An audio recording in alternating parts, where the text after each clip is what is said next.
Hello বন্ধুরা, দেখুন আজকে গুরু পূর্ণিমা। তাই গুরু পূর্ণিমার দিন আজকে গুরুর উদ্দেশ্যে এক সিদ্ধ ভাত খাবো আমরা দুজনে মিলে, যেহেতু আমরা গুরু দীক্ষিত। হ্যাঁ, যদিও বাবা মার চেয়ে বড়ো গুরু কেউ নেই, বাবা মাই হচ্ছে আসল গুরু, তারপর ওগুলো সব নিতে হয়, তাই লোকে নেয়।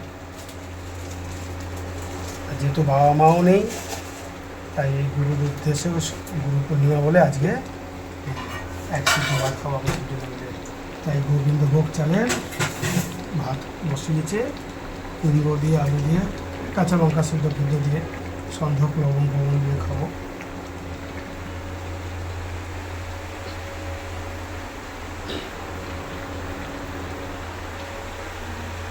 আজকে ওয়েদারটা এখনও পর্যন্ত ভালো আছে, পরিষ্কার হয়ে গেছে। নাহলে কদিন ধরে যা ঝিমঝিমে ঝিমঝিমে বৃষ্টি, বাড়িঘর একদম সব স্যাঁতস্যাঁতে।